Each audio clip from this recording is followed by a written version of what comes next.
High command ನಮ್ಮ high command Narayana Swamy is not our high command ಅಲ್ವಾ? ನಾರಾಯಣ ಸ್ವಾಮಿ ಯಾವ ಪಾರ್ಟಿಲಿ ಇರೋದು? ಅವ್ರ ಹೆಂಗೆ ನಮ್ಗೆ ಹೈಕಮಾಂಡ್ ಆಗ್ತದೆ?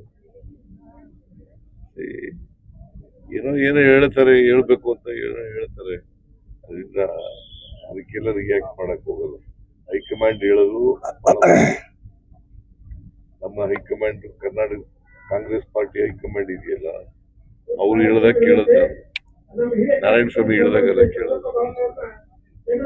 ಸರ್ ನಿನ್ನೆ ಒಂದು ಮಾತು ಹೇಳಿದ್ರು ಸರ್, ಬಿಜೆಪಿ ಅವರು ಕಳ್ಳೆತ್ತು ಅಂತಂದ್ರೆ ನೀವೇನು ಮಾತು ಹೇಳಿದ್ರಲ್ಲ, ಅದಕ್ಕೆ ತಿರುಗೇಟು ಕೊಟ್ಟರು. ನಿಜವಾದ ಕಳ್ಳೆತ್ತುಗಳು ಕಾಂಗ್ರೆಸ್ನವರು ಅಂತ ಏನ್ ಕೆಲಸ ಮಾಡಿದಾರೆ, ಏನ್ರಿ ಮಾಡಿದಾರೆ ಹೇಳಿ ನೋಡೋಣ. ನೀವ್ ಹೇಳಿಯಪ್ಪ, ನೀವು ಲೋಕಲ್ ಆಗಿರೋರು ಏನ್ ಮಾಡಿದಾರೆ ಹೇಳಿ. ನವನಗರ ನಿರ್ಮಾಣದಕ್ಕೆ ಮಾಡೋದಕ್ಕೆ ಬಹಳಷ್ಟು ಅವ್ರೇನು ಅಭಿವೃದ್ಧಿ ಬಸವರಾಜ ಬೊಮ್ಮಾಯಿ ವರ್ಷ ಅಧಿಕಾರದಲ್ಲಿ ಇದ್ರಲ್ಲ, ಮೆಡಿಕಲ್ ಕಾಲೇಜ್ ಯಾಕೆ ಮಾಡ್ಲಿಲ್ಲ? ಪರಿಹಾರ ಜನಗಳಿಗೆ ಅಪ್ಪರ್ ಕೃಷ್ಣ ಪರಿಹಾರ ಯಾಕೆ ಕೊಡ್ಲಿಲ್ಲ? ಕೊಟ್ಟಿರೇನ್ರಿ?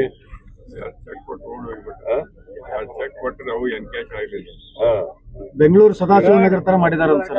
ಬಾಗಲಕೋಟೆನೆ ಬೆಂಗಳೂರು ಸದಾಶಿವನಗರ ತರ ಆಗಿದೆ ಅಂತೆ, ಆ ತರ ಅಭಿವೃದ್ಧಿ ಮಾಡಿಸಿದಾರಂತೆ.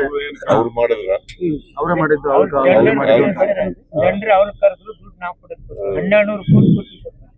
ಹಿಂದುಳಿದವರು ಬಾಗಲಕೋಟೆಗೆ ಏನಾದ್ರು ಮಾಡಿದ್ರೆ ಮೇಟಿಯವರೇ ಹೊರತು ಅವರಲ್ಲ. ಅವ್ರೇನು ಮಾಡಿಲ್ಲ, ಬಾಗಲಕೋಟೆನಲ್ಲಿ ಏನು ಮಾಡಿಲ್ಲ. ಯಾಕೆ ಮೆಡಿಕಲ್ 4 ವರ್ಷ ಇದ್ರಲ್ಲ, ಯಾಕೆ ಮೆಡಿಕಲ್ ಕಾಲೇಜ್ ಮಾಡಿಲ್ಲ? 4 ವರ್ಷ ಅಧಿಕಾರದಲ್ಲಿ ಇದ್ರಲ್ರಿ, 4 ವರ್ಷ. ಸದನದಲ್ಲಿ ಚರ್ಚೆ ಮಾಡಿದ್ರು, ಸುಧಾಕರ್ ಹೇಳಿದ್ರು ನಮ್ಮ 600 ಕೋಟಿ ನಮ್ಮ ಹತ್ರ ದುಡ್ಡಿಲ್ಲ, ನಮ್ಗೆ ಮಾಡಕ್ಕೆ ಮಾಡ್ತಾರೆ. ನನಗೆ ಉತ್ತರ ಕೊಟ್ಟಿದ್ದಾರೆ, ರಿಟರ್ನ್ ರಿಪ್ಲೈ ಟು. ಸರ್, ಈಗ ಬಿಜೆಪಿ ಅಭ್ಯರ್ಥಿ